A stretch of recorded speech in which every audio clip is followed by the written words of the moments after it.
I almost quit the carnivore diet until this one thing happened. Hello, I am Kristin, host of the Kristin Carrera podcast. Welcome back. If you've been following along and if you are new, please make sure to hit that subscribe button, like, follow along, and comment. I love to hear where you are on your health journey. If you're looking at carnivore, are you on animal based? Are you keto? Wherever you are, welcome. And today I want to dive into this topic because I know that so many people who start off on carnivore want to quit within a week or two. And that's normal starting any type of change in your life, whether it's nutrition, exercise, a new hobby, right? It's easy to say, I want to start something. And then when it doesn't change or you don't get the outcome that you think that you should get within a time frame, you want to quit. Think about how many times have you started something and actually finished it? How many times have you started something and quit before the month ended? Okay. Now, when I started the carnivore journey, it was January 1st, 2024, and it was my New Year's resolution goal. How many of you have actually finished a New Year's resolution goal? It's probably super rare. And so for me, I decided to make this change because I was going through depression for over 8 years. I had anxiety, fatigue, brain fog, microscopic colitis, which is a gut issue. I had thyroid autoimmune disease called Graves' disease, inflammation. I mean, my list was long. You can go check out my videos. I have date 1 through 100 on when I started the carnivore journey and all the in-betweens. I also did a 30-day lion diet challenge, which is really, really interesting. So you can go check that out as well. So this is the thing. When I started, I heard all of these testimonies. Brain fog gone, so much more energy, anxiety gone within like a week or two. And I thought, wow, that's amazing. What if that can happen for me? But that was not the case. My first 30 days were so hard. I'm not going to sugarcoat it. I felt like crap. I had headaches. I was nauseous. I would start to get a little bit of energy and then I would have the crashes of the fatigue. The brain fog was still there. I still had anxiety. I was still a little bit depressed. And so, was this working for me? Was carnivore going to be my thing that helped heal me? Or was I going to just continue to be living this life that I was already living and just couldn't figure out how to get out of? Every day that I woke up and I wanted to quit, and it was a lot of days. I mean, I'm telling you, go check out those videos. I wanted to quit like every other day because it wasn't easy. But I reminded myself that things in life that you really want, things in life that you work for, are not easy to obtain. And this was one of those things. I could not just sit here and tell myself that after 8 years of depression, anxiety for way more years than that, fatigue, all these things were just going to disappear overnight just because I cut out a couple of the food groups. And so I had to take that step back and remind myself of my why. That was the huge, huge thing. Why am I doing this? Is your why strong enough for you to continue to push forward through the hard? And my why was because I had nowhere else to go from where I was with my depression other than going into a darker space. And so my kids, my family, wanting to just be this mom that I couldn't see.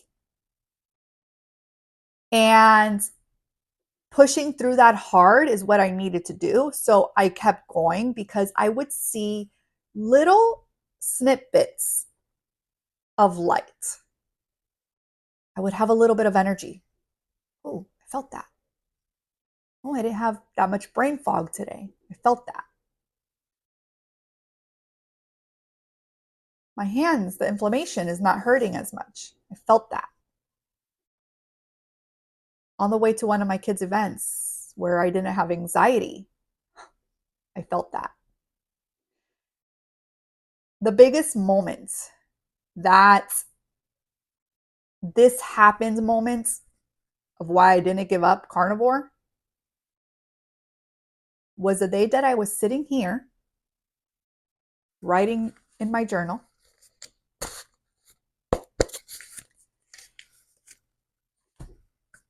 and realizing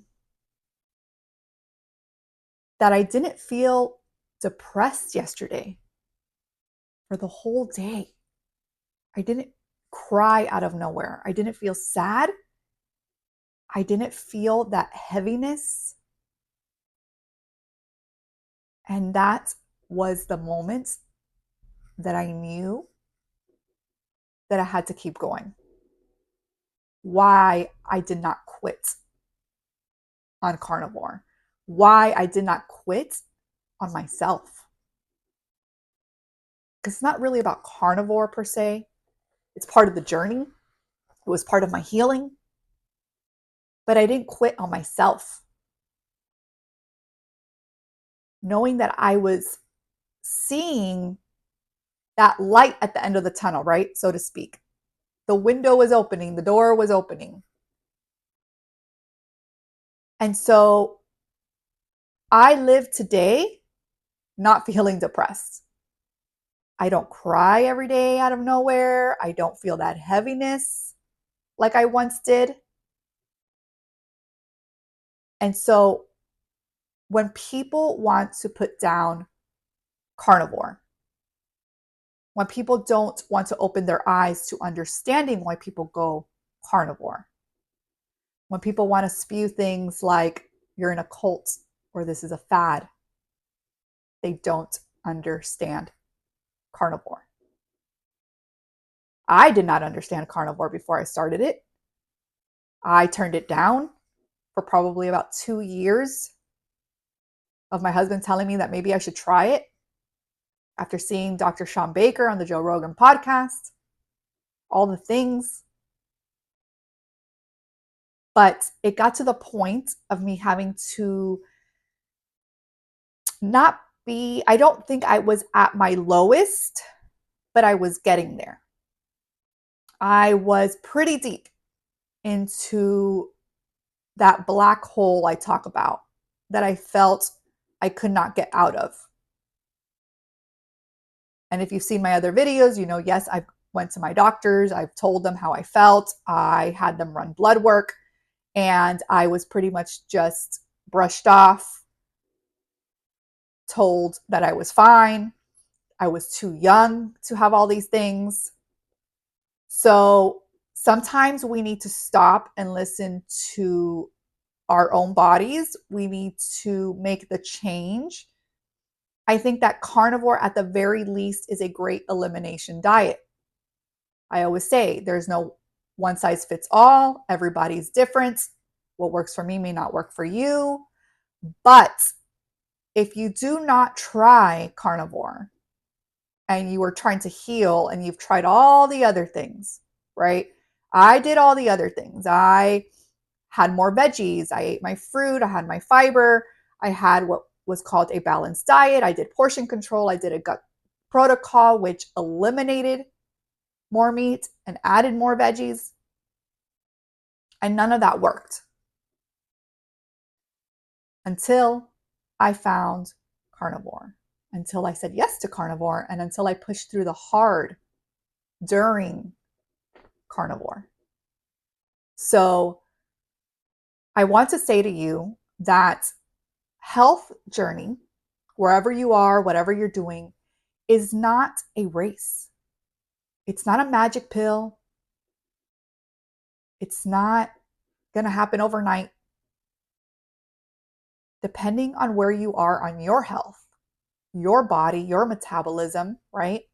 Your metabolic health, your overall health, your body may take longer to heal than others. Do not compare your journey to someone else on the internet. someone who may be also exaggerating, somebody who may be lying. Some people think I'm lying, and that's fine. You can think that. But I know my truth. I know my truth. I know my journey. I shared it with you, my honest, open, raw. Here I am, no filter, literally. And going through all of the motions of the oceans, the up and downs, the roller coasters with you, because I think that it's important to know that sometimes things are harder before they get better. And it's not always black and white, right? I talk about that too. I love to live in the gray area. I love to find what works. You will hear one extreme of you should eat carnivore and that's the only way you should eat and never enjoy anything else that you love food wise, because food is there to fuel your body. It's not for enjoyment. And then you have the other extreme where meat is bad for you and it's going to kill you and it's going to give you cancer and it's going to give you all these things. And it's just like fear, fear, fear. And then there's me in the gray area where I think you need to find your way of healing for your body, for your lifestyle. How far do you want to go? How good do you want to feel? Right? It all depends. I don't judge. You do what you want. What you do is not affecting me. What I do shouldn't be affecting you. So you should not really care. Although I get a lot of feedback on that. But I also get a lot of positive feedback. And I want to say thank you for those who have supported me, those who have been able to get any sort of comfort from my videos. And sharing my journey with you is what also keeps me going. I love that I can share this journey with you and learn with you along the way. I have had people comment with things that they've learned and different doctors that they listen to. And I go and I start researching, and it's like this other eye-opening page that I get to learn about. So this journey is a constant learning journey. And this is just the beginning. I've been on this journey now we are in March, 13 months. So it is just the beginning of my journey. And remind yourself of your why. Remind yourself of those days that you feel good. The small wins are just as important as the big ones. So keep going, keep pushing forward, keep thriving. And I will see you again on the next podcast.